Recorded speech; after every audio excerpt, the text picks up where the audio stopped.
naozaj veľa. A sme radi, že akcia má úspech. Vôbec netuším, koľko tých pečiatok bolo, ale stovky. No, niektoré sú naozaj nádherné práce a niektoré majú ešte mladých autorov, čiže sú dokončené potom aj neskôr doma a tak, ale niektoré sú naozaj pekné, čiže deti sa snažia a záleží im na tom.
Tak jedná sa o autožeriav model Liber LTM 1095, to znamená, že je to 95-tonový žeriav.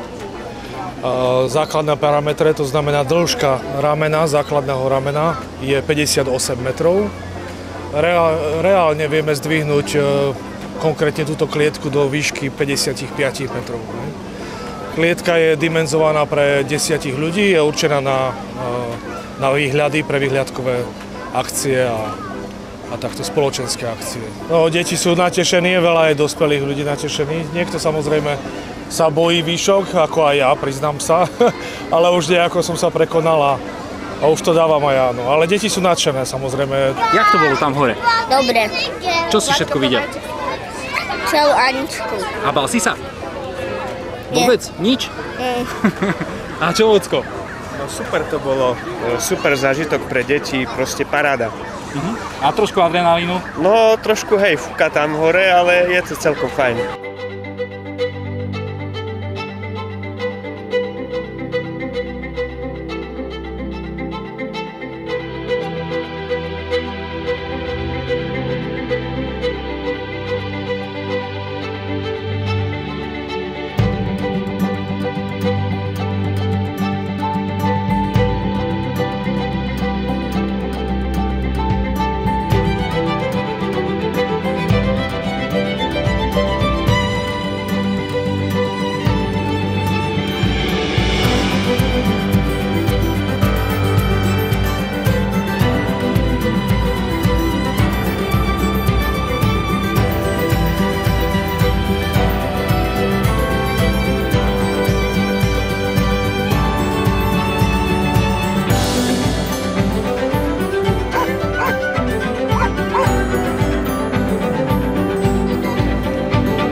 sme z pohotovostnej ochrannej jednotky v Košiciach z mestskej polície a sme tam zaradení ako psovodi.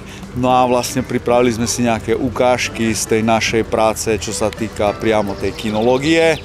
A s tým, že vlastne to prvé sme tu mali Sučku, našu najstaršiu služobnú, momentálne zaradenú v službe. S ňou sme urobili ukážky nejakej poslušnosti, hlavne teda kvôli deťom, aby videli, čo všetko si môžu doma so psíkmi vyskúšať a v podstate nacvičiť s vlastnými psíkmi. No a potom sme v podstate urobili s druhým služobným psíkom, Joshom, urobili sme zadržanie pachateľa. Samozrejme, určité veci sú trošku tak pripravené v rámci ukážok, v reáli je to trošku iné, ale snažili sme sa využiť tento priestor a hlavne tak, aby sa samozrejme nikomu nič nestalo pri tých ukážkach.